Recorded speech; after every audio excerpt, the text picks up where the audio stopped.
Hello tout le monde, j'espère que vous allez bien. Aujourd'hui je suis super contente de vous retrouver pour un nouveau crash test et comme vous l'avez vu dans le titre, je vais enfin tester le maquillage de chez Emma. Vous m'avez vraiment beaucoup réclamé ce crash test sur les produits Emma, du coup je suis vraiment contente de pouvoir vous faire ça aujourd'hui.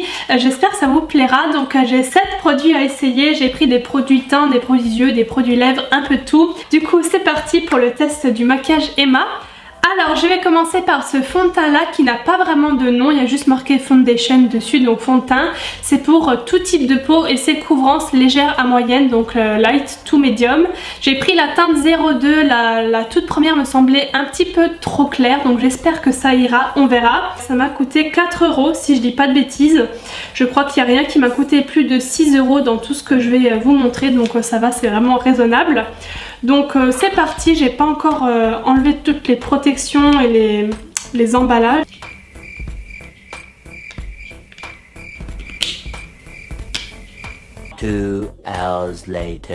Bon, je vais commencer par en mettre un peu partout comme d'hab, hein, sur mon visage. Niveau couleur, je pense qu'on sera bon, j'espère. Ça me semble pas mal, je vais une fois étaler ça au pinceau plutôt qu'au Beauty Blender. Pour changer, je vais prendre ce pinceau là de chez Sigma, c'est le 116. C'est parti, on y va. Alors niveau couleur on est bon, je suis contente. Ça s'étale plutôt bien et ça sent pas grand chose. Ça sent une petite odeur mais enfin ça va quoi, ça sent plutôt bon. Là j'en suis à une couche on va dire entre guillemets. C'est plutôt pas mal pour la couvrance, ça a quand même caché un petit peu tout ce qui est rougeur que moi j'ai sur les joues. Comme d'habitude j'ai pas beaucoup de boutons moi, donc j'ai pas grand chose entre guillemets à cacher. Mais mes rougeurs ça les a bien atténuées. Maintenant je pense revenir encore un tout petit peu ici. Donc je vais encore en remettre un tout petit peu. Il y a un truc que j'aime bien, c'est que moi qui ai la peau sèche, donc souvent aussi vous me demandez sous les vidéos sur la tenue. Donc je vous mets toujours en barre d'infos une petite note concernant la tenue des produits sur ma peau. Mais moi il faut savoir qu'avec une peau sèche, j'ai pratiquement tout qui tient bien sur ma peau. J'ai jamais trop de problèmes, quelle que soit la marque. C'est pas comme les peaux grasses où ça peut un peu bouger ou quoi. Moi en général, voilà, ça tient bien sur ma peau. J'ai pas de soucis de ce côté là. Mais justement moi avec ma peau sèche, j'ai le problème des zones de sécheresse qui se voient selon les fonds de teint. Et là c'est pas le cas. Donc je suis super contente.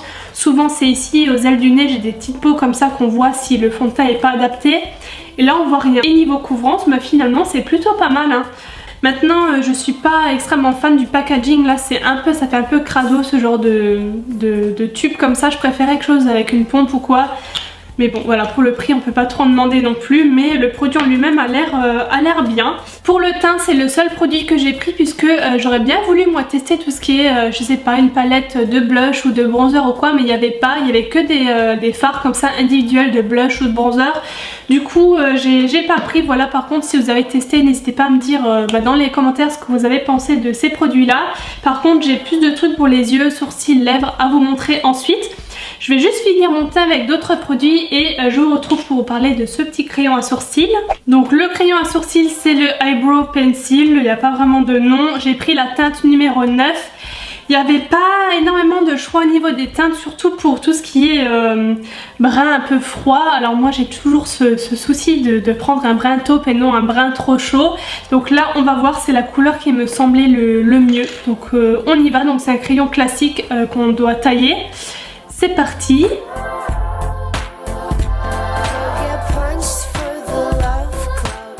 Voilà ce que ça donne. J'ai essayé de faire quelque chose de plutôt égal des deux côtés. La teinte est bonne dans le sens où elle est pas trop, c'est pas un brin trop chaud.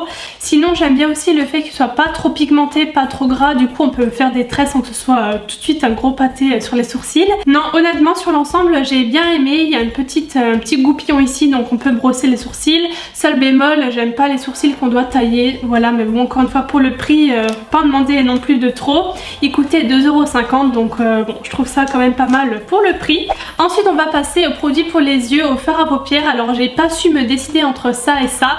Ça c'est un trio d'ombre à paupières qui s'appelle Wet and Dry, donc qu'on peut utiliser sec ou mouillé apparemment. Donc ça m'a intriguée et j'ai pris des couleurs dans les tons comme d'hab, hein, de marron, de nude et tout ça. Et de l'autre côté j'ai pris un fard à paupières mousse, il y a marqué Eye Mousse Waterproof, donc c'est waterproof apparemment et c'est une couleur champagne, donc franchement parce qu'il n'y avait pas de couleur comme ça là-dedans donc je savais pas quoi choisir, donc je pense mettre ça en paupières mobiles et je pense faire le creux de paupières et le ras de cils avec les brins ici. Donc je vais déjà les ouvrir parce qu'ils sont encore emballés. Je vais donc commencer par celui-là, je vais essayer de l'appliquer au doigt. Donc oh c'est bizarre, on dirait qu'il y a un film dessus. Ah mais oui, je suis bête. Il y a un truc de protection. Voilà.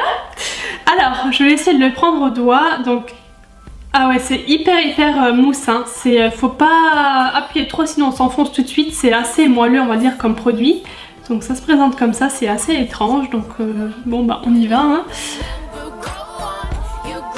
Ah ouais d'accord, c'est hyper intense. Je m'en suis foutue sur les cils. D'accord. Je pense qu'il en faut très peu et que j'en ai même pris presque trop en fait. Mais je savais pas. Bon, je sais pas, je suis mitigée, je suis peut-être un peu déçue. J'ai payé ça 4,25 € et en fait je m'attendais à un truc beaucoup plus métallique. Alors je sais pas si ce sera lumineux à la caméra mais en fait là dans mon miroir je trouve pas ça plus lumineux que ça en fait. Mon highlighter en dessous il brille plus que le fard à paupières que je viens de mettre donc je sais pas, je suis un peu déçue.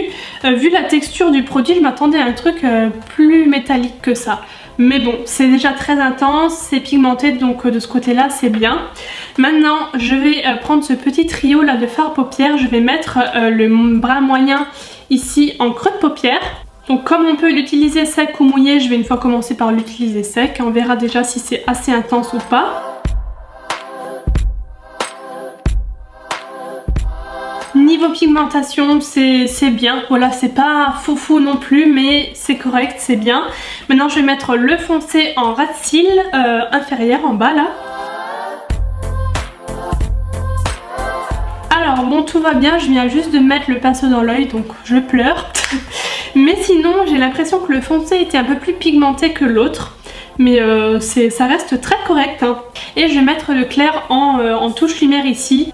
Ah ouais d'accord, bon bah au final il est beaucoup plus lumineux que le truc la mousse que j'ai mis au tout début.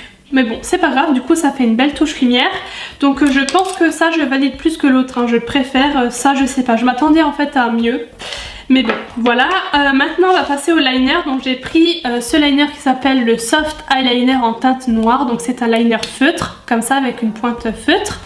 Et ça j'ai payé, combien j'ai payé ça 4,25 €.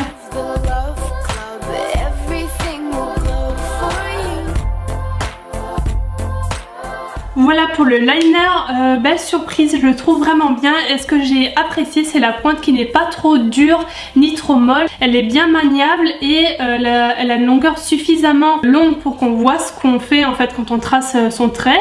Par contre niveau tenue ou niveau longévité du produit on va dire du noir et tout, je vous mettrai une petite note dans la barre d'infos. Maintenant on va passer au mascara. Alors j'ai pris le Waterproof Mascara 3D Effect, pareil qui est encore emballé, il faut que je déballe ça, mais c'est celui qui me semblait le mieux pour le volume et surtout pour la brosse parce que vous savez comme moi ou pas d'ailleurs mais j'ai horreur des brosses en poils naturels, ça me fait pas du tout de volume. Et donc du coup j'ai pris le seul qui me semblait plutôt pas mal pour mes cils, qui a une brosse comme ça en picot vous savez. Donc écoutez, je vais les recourber et on va voir ça.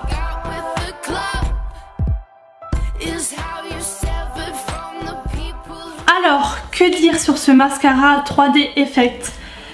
Pas mal, c'est pas le meilleur mascara que j'ai testé, je crois que j'arriverai jamais à égaler ce mascara là de chez Maybelline qui reste encore et toujours mon préféré, le Cils Sensationnel Voluptuous qui a une brosse comme ça en picot. C'est celui qui me donne le plus de volume et de longueur en faisant pas de paquet et tout chez moi, enfin j'arrive pas à trouver un mascara équivalent à celui-ci. Il est bien, il fait plutôt pas mal de volume et de longueur mais j'ai mieux, donc je peux pas dire qu'il soit excellent, il est bien, voilà, il y a mieux, il y a sûrement pire hein, mais voilà, c'est pas mon préféré on va dire. Et pour le prix, je vous l'avais pas dit, j'ai payé 5,50 €. Et pour finir, produit pour les lèvres, j'ai pris ceci. Donc c'est le Soft Matte Lip Balm. Donc ce sont des gros crayons comme ça pour les lèvres mat, hein, donc comme son nom l'indique. Faites pas attention à l'emballage, j'ai juste enlevé la moitié, ça me saoule ce genre d'emballage, j'arrive jamais à enlever ça. et en plus je me suis abîmé mon vernis. Bref, je ferai ça après la vidéo mais faites pas attention. Et donc du coup j'ai pris une couleur hyper foncée pour vraiment jouer le jeu. Je me suis dit pour un crash test c'est le genre de couleur parfait. J'ai pris la teinte 9 et donc c'est un prune foncé apparemment. Donc écoutez, on va voir ce que ça donne, c'est parti.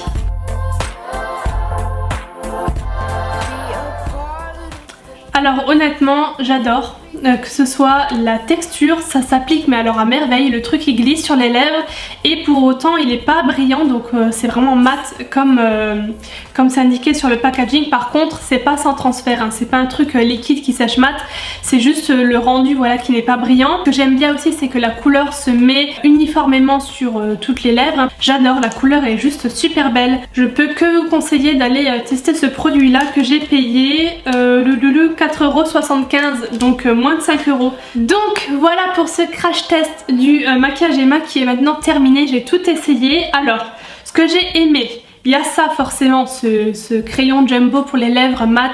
La couleur est magnifique, la texture est hyper bien, donc ça c'est mon plus gros coup de cœur de tout ce que j'ai testé. Si vous pouvez aller essayer, je vous conseille. Ensuite concernant le fond de teint, écoutez, pour l'instant j'ai rien de négatif à dire dessus à part pour le packaging que je trouve pas pratique. Mais comme ça, première impression, écoutez, je trouve ça bien. Voilà, c'est tout ce que j'ai à dire dessus. J'ai aussi beaucoup aimé le crayon à sourcils. La couleur est bien, la texture aussi. Pas trop gras, pas trop sec, donc j'aime bien aussi. Le liner, oui, première impression, il est bien. Maintenant, à voir, comme dit, au fil des jours, si le noir est toujours aussi intense. J'ai aussi beaucoup aimé ce trio là de fard à paupières. Je m'y attendais pas, mais je le trouve vraiment bien.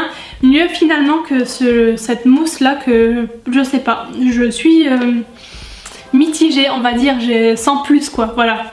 Et en dernier le mascara, voilà, sans plus aussi, il est bien, mais honnêtement j'ai mieux, donc voilà. Dites-moi si vous avez testé d'autres choses que j'ai pas présentées, ce que vous en pensez, si vous comptez essayer ou pas. Donc voilà, j'espère vraiment que ce petit crash test vous aura plu. N'hésitez pas à vous abonner à la chaîne si mes vidéos vous plaisent et à mettre un petit j'aime si vous avez aimé la vidéo. Moi je vous fais plein de gros bisous et on se retrouve très bientôt dans une nouvelle vidéo. Bye bye.